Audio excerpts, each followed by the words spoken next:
What's up, everyone? Michael Torres Jaimes here on another beautiful day in Maui. Look at my view. Beautiful today. I just got out of the water, had such an exhilarating surf session. Feeling all right today. Today we're going to talk about relationships and the importance of relationships. And in my opinion, in my experience, life truly is about relationships. We're relating with people at work, we're relating with people on a social environment, we're relating with people just as friendships, as platonic friendships, and then we have romantic relationships. So we're going to talk a little bit about relationships and how to have really good, healthy relationships. And what I've learned so far is that the most important relationship that we will ever have is the relationship with ourselves. I know that it's been said that sometimes that the most important relationship or the foundation of the relationship is the first relationship you've had, which is with your parents or lack of having the parents, or the first early relationships growing up. And yes, this is true because a lot of programs and belief systems become instilled in us as a result of these first relationships. However, what I've learned is that we are not defined by our past.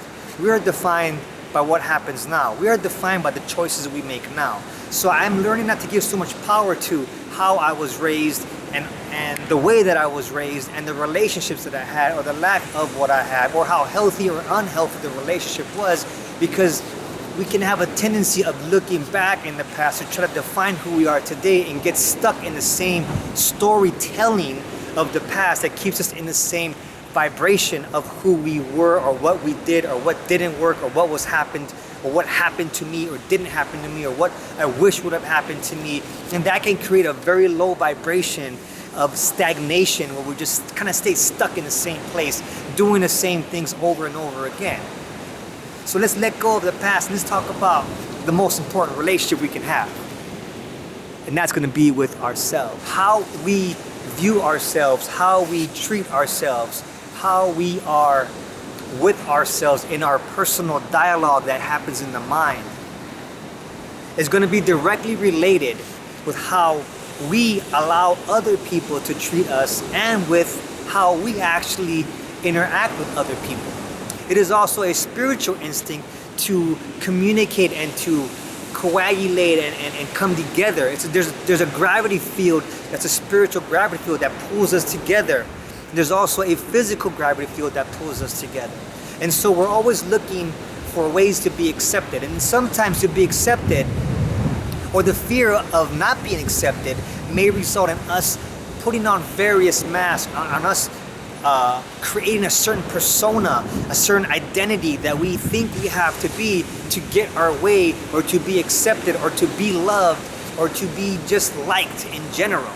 And so that's one of the key components, is that we can learn to actually let go and dissolve the identification with the persona and let go of the fear of being accepted and just learn to be whole and complete and comfortable with ourselves. And for this to happen, we have to develop a relationship in which we actually accept ourselves, love ourselves, have humor with ourselves, are able to take ourselves out on a trip, on a date, so to speak, or just be alone and be happy with yourself. Be comfortable with the dialogue that you have with yourself. When you make a mistake, when you so-called fail in life, how do you treat yourself? How do you talk to yourself? Are you forgiving? Are you loving? Are you nurturing?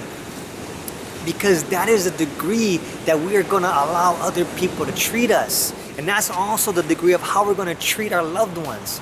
And so I know that we all want to treat the people that we love good.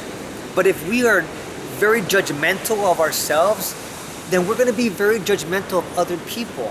So this takes a cognizant awareness to be really in tune with developing a very healthy foundation of being really happy and comfortable with who you are in your mind.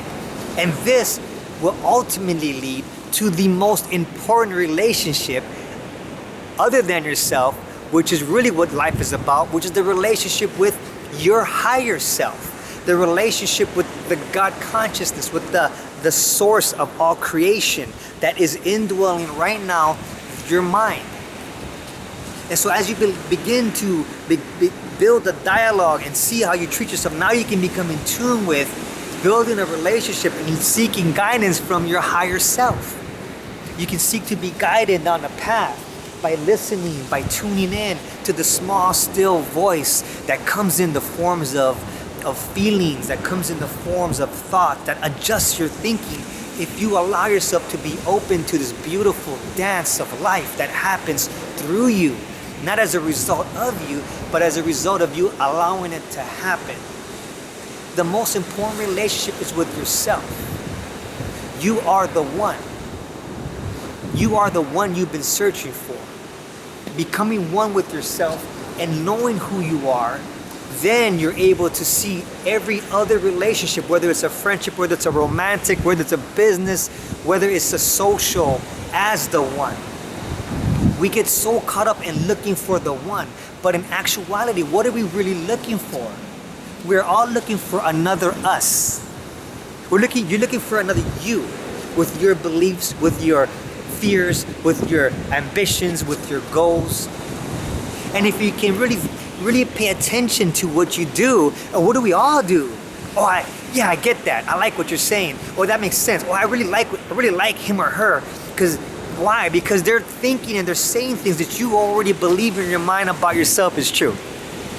And also, we attract to ourselves people that have certain qualities that we would like to come out in us, which is why they say that we opposites attract. It's not really opposites, it's the same.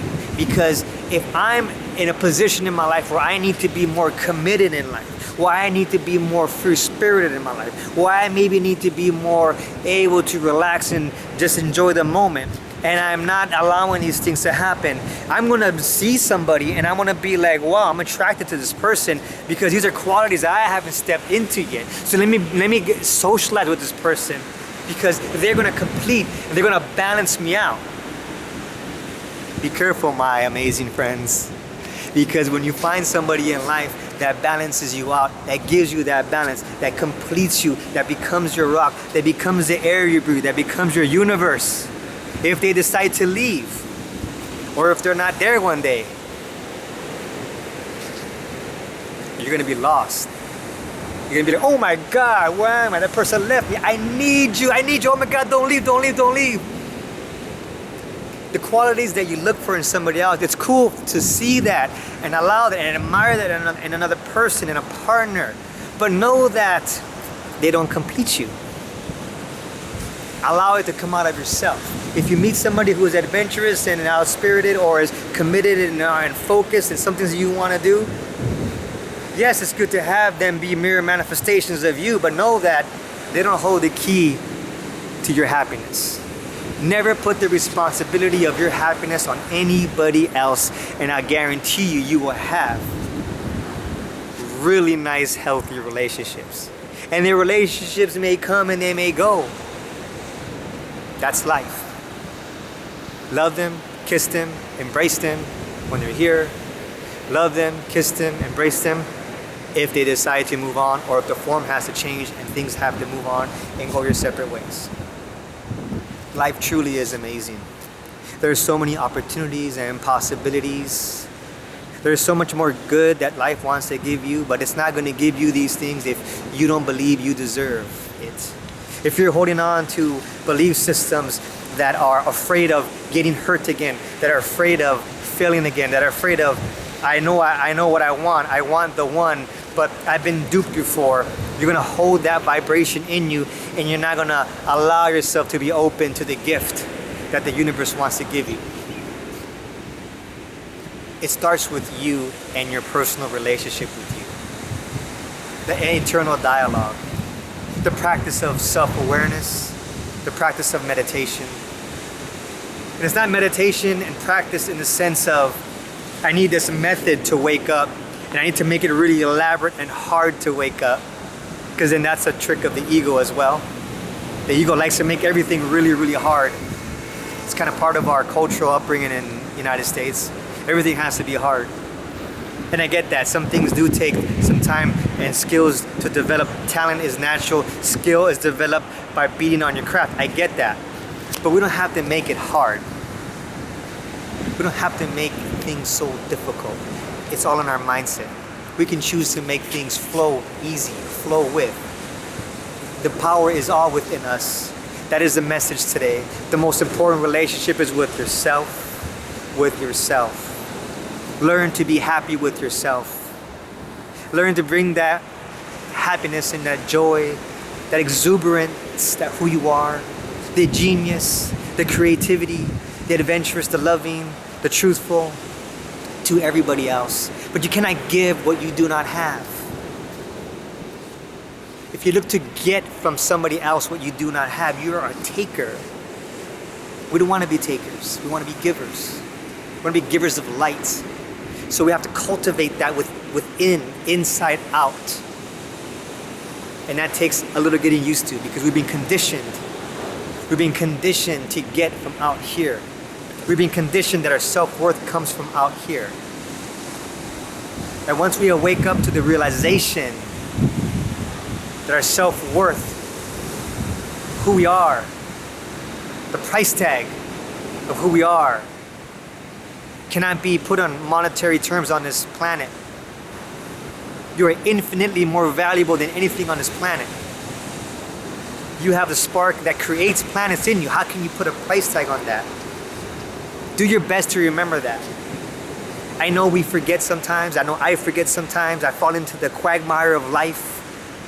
And the, oh my God, what's happening to me? The victim, the puppet that gets pushed around by life because something didn't work out, or I so-called failed, or this person left me, or this person doesn't accept me for who I am, or maybe I'm not good enough. All those beliefs are the illusions keeping you from awakening to your highest potential. The greatest sin is not becoming the greatness of who you are. It's not waking up to the divine beauty, strong, powerful, humble, courageous, intelligent, magnificent, amazing person that you are. Underneath the core. Underneath the core. The wholeness of who you are is whole and complete. Now in that whole and completeness, there is some fears and some doubts and some lacks and some limitations and all these other things. But those are not who you are. That is a wholeness, and to accept the duality of life. Yes, there's a duality of life. Contrast helps us to focus. Always keep that in mind, my amazing friends. I love you guys so much. Peace and blessings. Sending love out to the whole planet. Spread the message. Click subscribe. Share this video. Let's get the love out there, everyone. I love you. Peace.